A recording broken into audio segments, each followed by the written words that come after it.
Hey guys, Cuchallain here, and god damn, Zetsubou-Hen is finally over. And I don't say finally as in I wanted it to end. In fact, I could have gone for another 12 episodes, to be quite frank. Because this episode, that one thing that really lets it down is how much they showed us of things that we already knew and didn't show us of things that we really needed explained. I mean, that was really painful. It didn't feel like a complete conclusion to everything.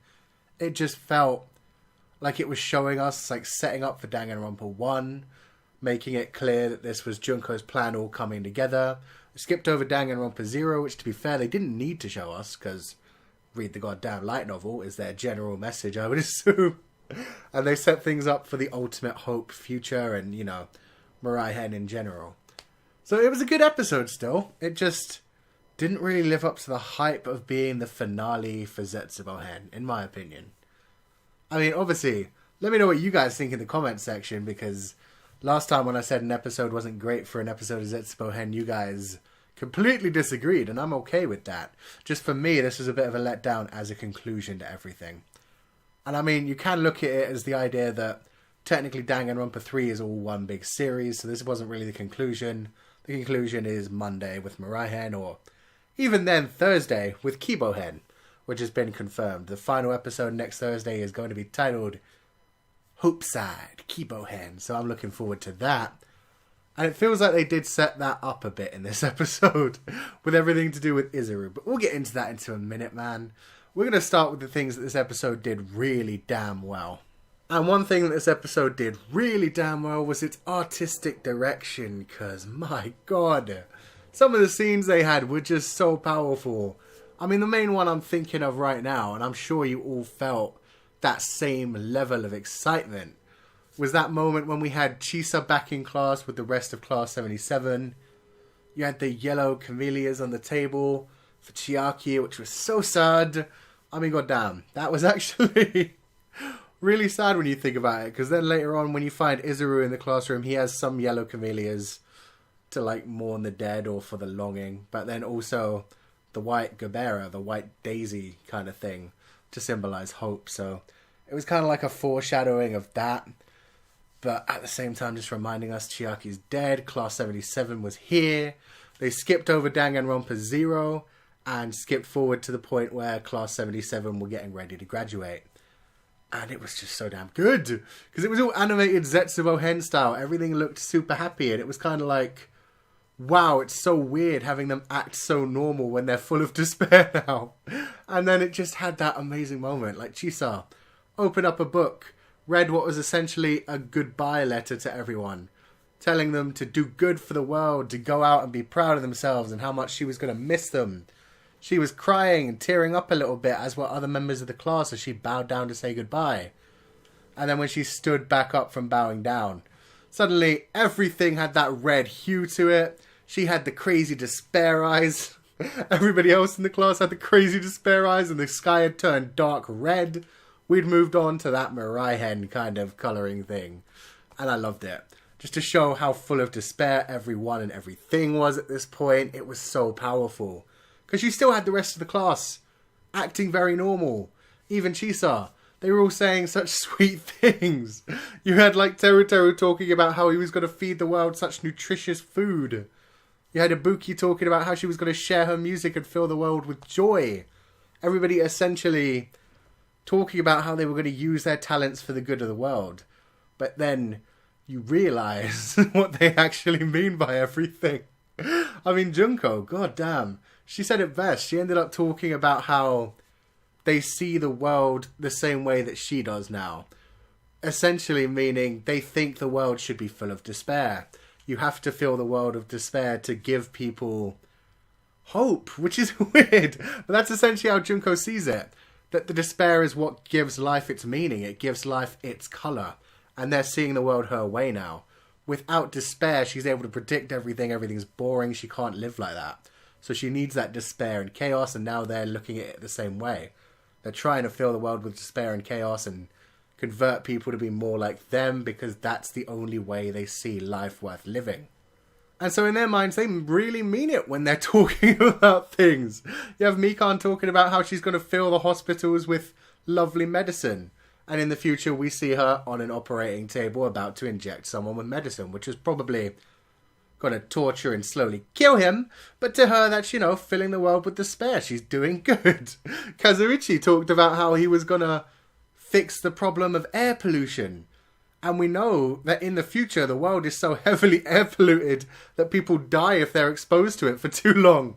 So I'm assuming that was, in fact, Kazuichi, working possibly with the Toa group from what we heard in Ultra Despair Girls, who actually filled the world with air pollution to make it toxic to humans because fill them with despair, basically. So I loved that. The artistic change was so immediate. It was so effective.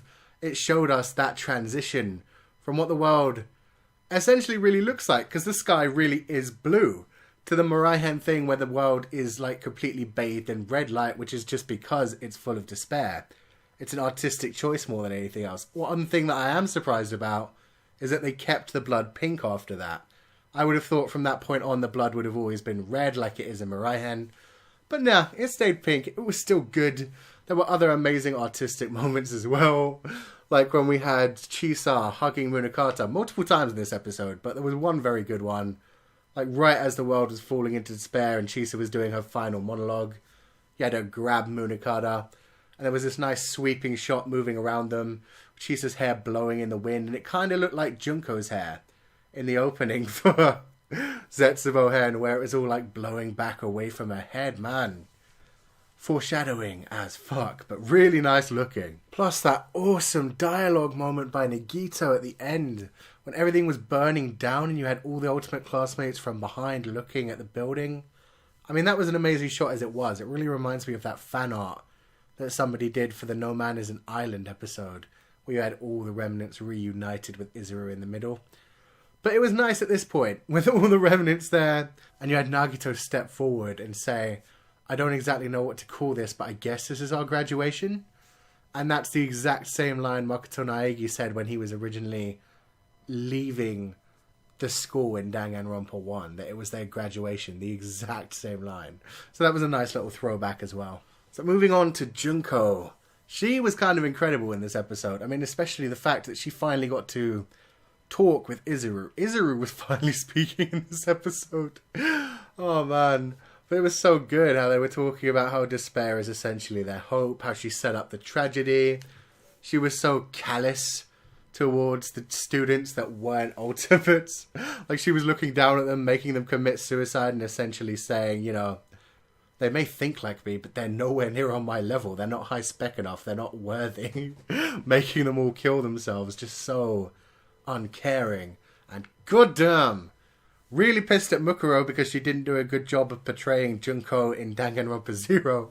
Like you could tell that's why she was angry with her and acting even more cold and aggressive to her than usual. But that scene where she got the Mikan special, that high heel right in the butt, Jesus, that was kind of sexy actually. And since I'm still kind of pissed at Mukuro for the whole Chisa thing, I felt like she kind of deserved it. She seemed to enjoy it as well anyway, so why not? It was just so great seeing her foreshadow her own death as well. When she was talking to Mukuro while they in the 78th class were like sealing up the old school building with Jin. And you had to like throw the wrench at Naegi slip and fall and dodge it. And she just essentially said, well, if somebody that wimpy could end up defeating my plans, surely that would be despair-inducing as well. And she's right, that's when she fell to that ultimate despair and finally had herself killed. Possibly. I mean, this is one thing that's getting to me. They have foreshadowed quite a bit the idea that really the Chisa and Junko switch might have been a thing. I mean, it's kind of scary when you think about it. But you have Chisa in this episode constantly looking into her book, which she hasn't really done in this series so far. Only when she was talking about her investigation on Junko in the school would she look into it and really examine things. And most of that was fresh in her mind anyway. So she'd just write things down and occasionally, recall them. When it came to this episode, she brought it out while she was talking to Munakata just to confirm what her investigation on Junko had been about. But then also right when she was talking to her students, she ended up bringing it out again. And instead of just saying a goodbye speech to them all, She properly, like, read it word for word from the book. As if to say there was some reason that she needed it in the book. I mean, maybe it's just possible the old Chisa had already written a goodbye speech and she just read real hope-filled Chisa's goodbye. But, I mean, it's foreshadowing that whole idea that maybe she really was the goddamn character pretending to be Junko as Ryoko in Danganronpa 0. In which case, it's possible. It's really possible that from that point on, rather than Junko erasing her own memory and becoming Ryoko, she instead fucked with Chisa's mind a little bit more and turned her into not only a Ryoko, but a Ryoko with Junko's memories. Which would be so confusing, because, that would take so much effort. You'd have to, like, confuse Matsuda, get it to the point where Matsuda believed in it, and that's just too far. But goddamn, it was interesting, for sure. All these little hints that they had, and it was powerful. When Chisa just let her book burn at that point and walked away from it. Oh, all those pictures of the hope-filled class with Chiaki, the hope fragments from the ending of the song. Oh, that was painful. So damn painful to watch. She just didn't give a damn. She literally said it wasn't important. She was doing this whole thing where she was planning to make Munakata fall into an even more ultimate despair, which eventually... I mean, he did. He was pretty much in despair the whole way through Mirai-hen. After her death, finding out that she was evil. I mean, she clearly planned that. She took photos of it and everything and, like, wrote on them it was me, making sure that if she ever did die, he'd find out that, yes, in fact, it was her as an ultimate despair by his side the whole time, fucking up his plans. So, I mean, that also suggests she may have helped with the Mirai-hen plan with everything. The idea that she was the first kill for it was actually just to push Munakata into even more despair, and she was up for that. Oh, man, that would be deep. And, you know, there was that whole point when her final monologue, which was right back, like a straight callback to the first ever thing she did in Zetsubou-Hen, sitting in the movie theatre watching her own death, and questioning whether it was really a sad ending or a bad ending. And she finished off that monologue in this episode, which was so much worse. When she talked about, is it a bad end? And then she's just straight up like, I don't know. For her and the people who worship her, it's the exact ending she wanted. Besides, could there have ever been a happy ending for a story like this? That was painful. Just essentially crushing all of our hopes and dreams that there could be some kind of hope-filled ending for this. I mean, it was called Zetsubou-Hen. We should have really known. But still, it was just full-on painful to have Chisa finish off that monologue and have it full of despair and have it essentially really pointing to all the shade. Which, I mean, everybody felt that shade in the first episode, but then we kind of talked ourselves out of it for most part. A lot of people didn't. A lot of people did straight up think Chisa was evil the whole way through. But for me, I thought maybe she was doing something else and I was wrong. Oh, man. But yeah, it was the way that after she said that and finished off that bit of the monologue, it continued straight into Junko speaking as well.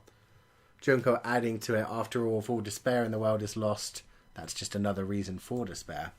Talking about the balance of the world between the hope and the despair, and the world not really being in one side or the other, just having a tranquility kind of balance thing to it.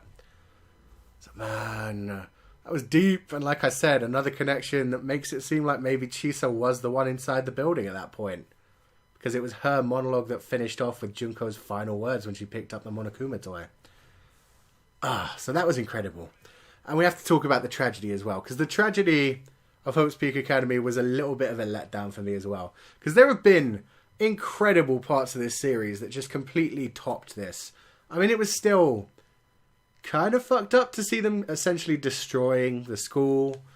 The Jason and Freddy chainsaw coming back out, which was kind of amazing. But, you know, them running through the classrooms and killing everyone just didn't have as much impact as, like, the first tragedy, the first bit of the tragedy where we had the original Killing Game. That was much more bloody and violent and had the really messed up Mukuro singing, everything being like a sweet soundtrack over it. That was much more emotionally charged and disturbing of a scene compared to this one, where we only saw a couple of murders. It wasn't that bad, even though we hear the general idea that it was horrible and that the reserve course students ended up killing everyone except for the 78th class and the 77th class who faked their own demise. it was still nowhere near as powerful. Not even as powerful as the episode where Chisa had her brain messed with.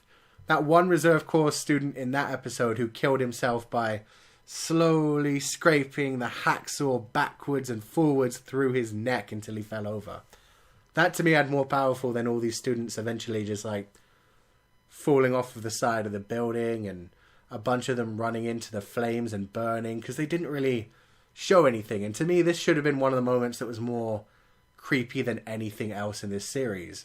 I mean, you have that many students violently murdering that many other ultimate students and then also killing themselves as well. That should have been one of the most powerful moments to me. But it was a bit of a letdown because of that. It seemed like it was just there to fill out the story and showing off the fact that Junko, in fact, did finish her despair animation, which led them into suicide. Which was interesting in itself as well, and foreshadowing. Because we had her complete that suicide animation, use it on those students, but then the way she got it to them was through text message as well. And I mean, the last episode of Mirai-hen, we had Ryota get a text message supposedly from Tengen, who wanted to get into the school for some reason. So it's the question of, did Tengen really mastermind the whole Mirai-hen killing game? Is that text message that he sent to Ryota, it could have been scheduled for essentially when the game ended. Just when the power in the building goes off, maybe the battery gets low and that's its kind of trigger thing to instantly send a text message then to Ryota. So, I mean, it could be essentially the same thing, that Ryota's going to open up the phone, check inside, and it's going to be the suicide message for him. Or for Ryota, it may be something even different.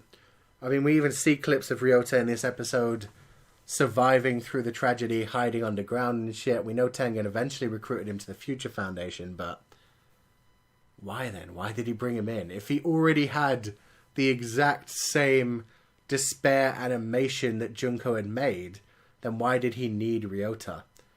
Unless he's done something to Ryota as well.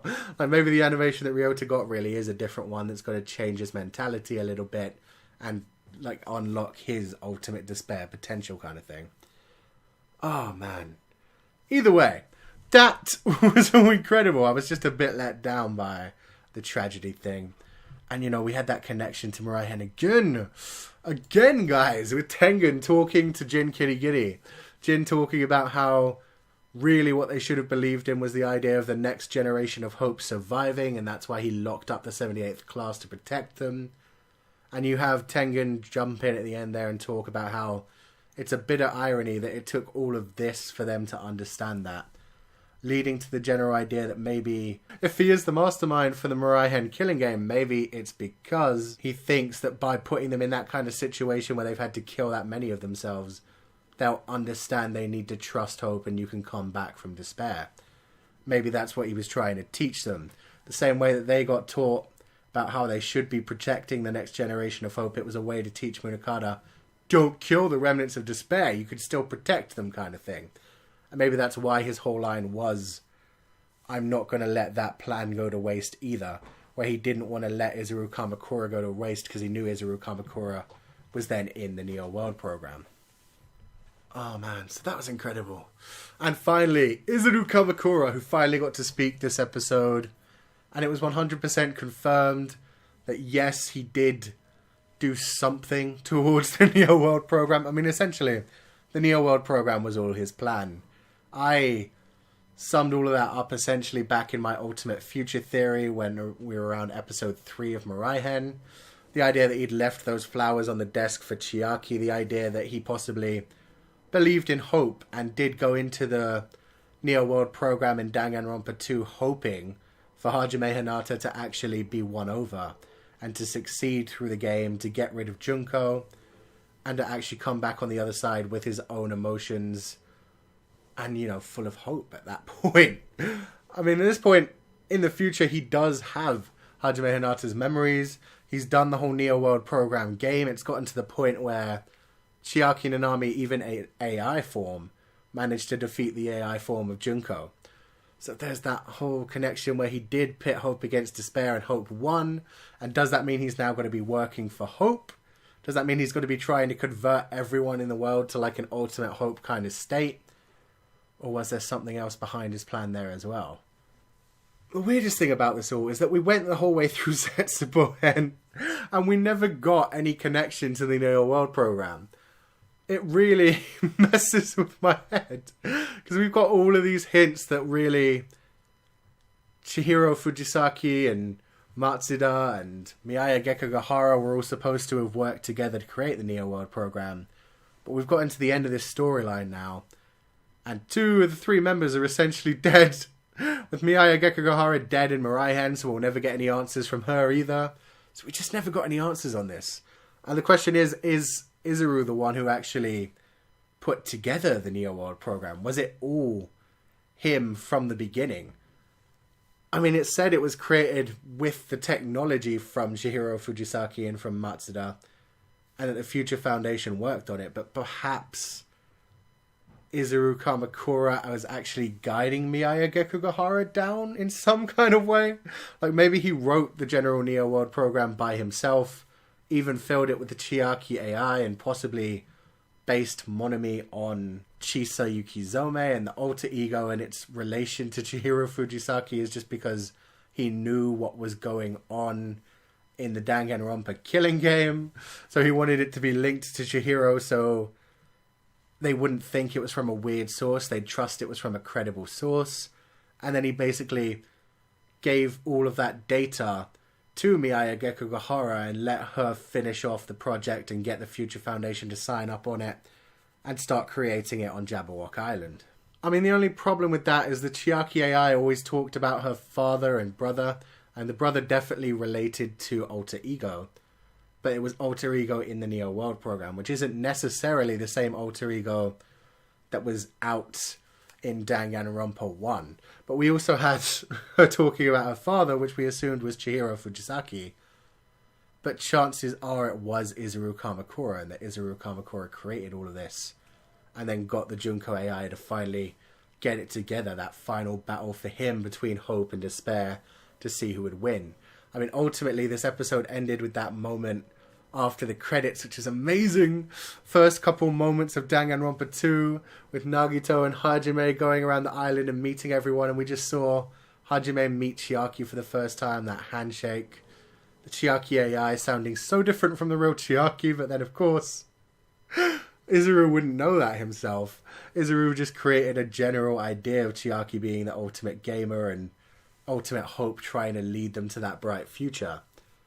So I quite like that idea, and I like how once that meeting happened, we got to see Jabberwock Island looking beautiful. We got to see them meet for the first time, and we had Izuru's vocals come over again, talking about how he wanted to see the battle between hope and despair and who would win. And we know that ultimately hope did win, and Hajime came out the other side with his memories, but also as Izuru, so it's going to be very interesting to see what his plan is. This is the thing. It feels like they've skipped over so much stuff that eventually they're going to have to either do another anime series or possibly a Danganronpa novel. Like Danganronpa Izuru, where they go over exactly what Izuru did during the tragedy to get everything set up for the Neo World program and how far he really went. I mean, we don't know how far he went into disguising himself. I mean, he has all of the ultimate talents. He could use the ultimate imposter's talent to really make people believe he was Chihiro Fujisaki in doing shit. Or possibly Matsuda.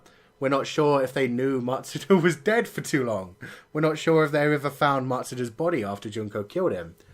So he could have made people believe Matsuda was still alive for a while and been working on the Neo World program inside the Future Foundation, using his ultimate imposter talents and ultimate neurologist talents and ultimate programmer talents to actually work with Miyaya Gekugahara. This is the thing. There's so much completely skipped over, we have no idea. So I would love to see a future novel based on Izuru Kamakura and what he did. More importantly, in Mirai-hen and then in kibou-hen, we need to see what he did after Danganronpa 2, when he left the island on the SS Koizumi. So yeah, to me, this was a good episode, just not a great conclusion. There's so much that's been skipped over, there's so much that's been left out. I still enjoyed all of it. I enjoyed seeing the ultimate despairs. Oh man, that moment with Peko and Fuyuhiko together in the courtroom with everyone else around them dead. Sonya blowing up bitches. Oh, it was so good. We just didn't get to see some of the more cool shit. I like how God damn. Nagito Komaeda's lines were just so good. I mean, he's still talking about how Ultimate Hope will always win. And so he can just go ahead and become despair. He's essentially just creating more despair so that Hope will overcome it. He's basically not changed even though Junko's done her work to him. So I love that. It was a good episode. There was some great dialogue in it. Great artistic choices. Like I said, just a letdown for a conclusion. So let me know what you guys thought in the comment section below. I can't wait to see Mirai-hen and Kibou-hen is all I'm going to say. I want to see what comes from those. That's all I can really hope for at this point, because this was really a letdown for a conclusion. Feels like they could have done so much more with this series. It's had some incredible moments, Zetsubou-Hen, but they could have focused on more important parts. Like, let's be honest, we all really wanted to see Junko really work on the 77th class, manipulate them slowly rather than just use all this continuous hypnosis. So yeah, let me know your thoughts. If you enjoyed this review, wreck that like button like you mean it. Subscribe if you haven't already to see more, and I will see you guys next time.